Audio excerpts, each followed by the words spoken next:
The Nabateans were an Arab people who began to settle in the area of the Kingdom of Edom between the 4th and 6th centuries BC. They would go on to found Petra as their capital city.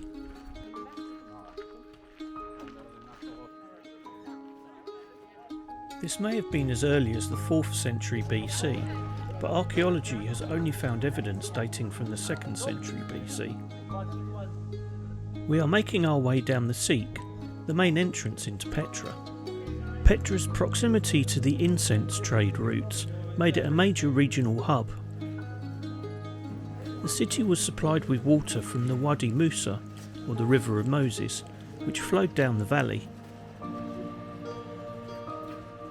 These drainage channels run down the length of the Siq and were controlled by a dam further up. The area was already known to nomadic groups in Paleolithic and Neolithic times. See my video on Al-Baida in the link above. The plain of Petra was then reoccupied in about 1500 BC by the Orites. They were ousted in the 13th century BC by the Edomites.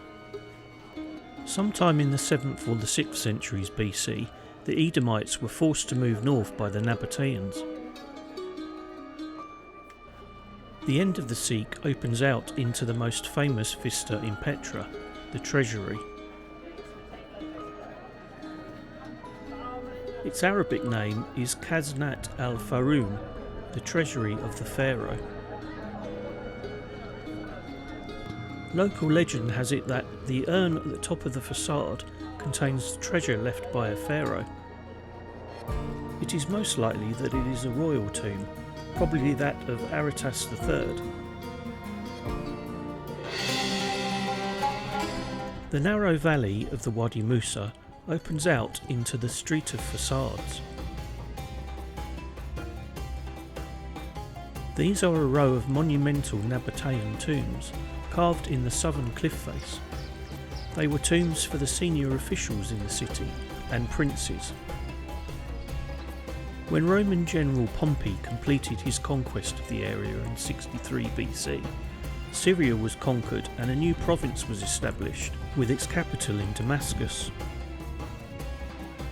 The Nabatean kingdom was able to preserve its independence and became a client state of the Roman Empire in the 1st century BC. During this period, Petra benefited from the development of trade, being located on the junction of the two main trade routes. Petra finally fell to the Romans under Trajan in 106 AD, who annexed Nabatea and renamed it as Arabia Petraea, part of the province of Arabia.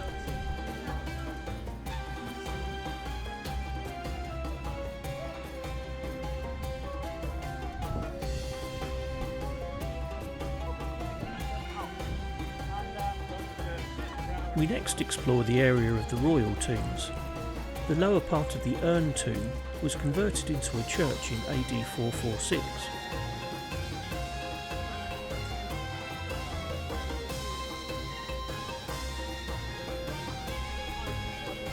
We are now making our way across the plain to visit the church.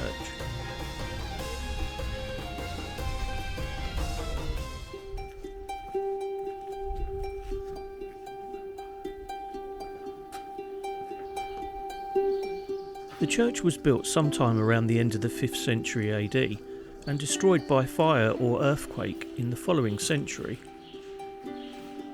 The quality of the well-preserved mosaics in the aisles show that the church had a high significance in the city.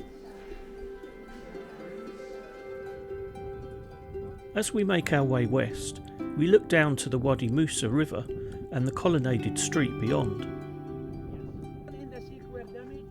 The street was originally built by the Nabateans and was rebuilt by the Romans in 106 BC with a width of 6 metres.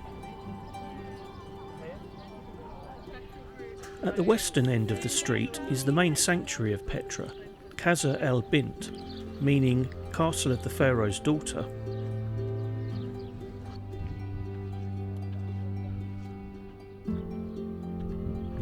The Tenemos Gate defines the border between the sacred and profane areas. What we see today is likely 2nd century, built on top of an earlier gate.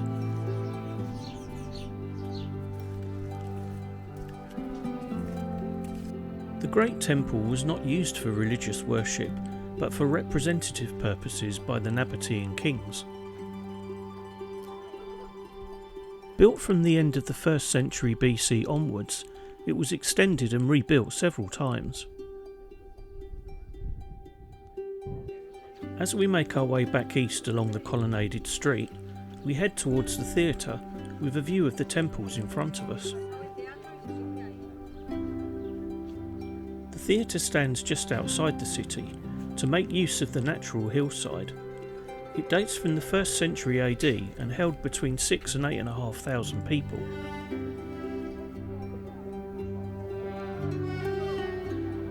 Petra began to decline as sea trade routes emerged. An earthquake in 363 destroyed many structures, but the city was still occupied during the Byzantine period.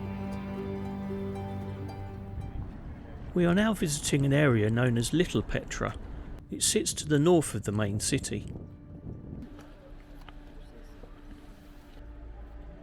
We start our tour at the cistern of Kuz. Built into the hillside, it captures rainwater from the hills above. With the group, and it was raining, so the people they saw how it was refilled. And we took photos. Little Petra is officially known as Sheikh al-Barid in Arabic, which means the cold canyon.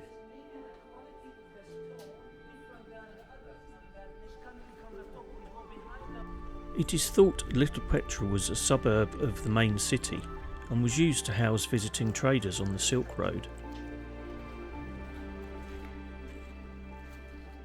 The narrow Sheikh opens out into 2 wider areas which feature a number of triclinia, dining rooms to feed travellers.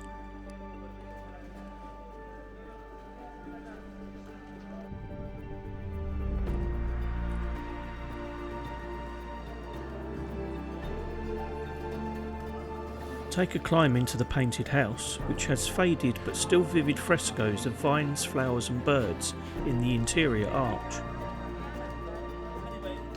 A walk up the stairs at the end of the Sheikh affords you wonderful views over the wind-eroded landscape beyond.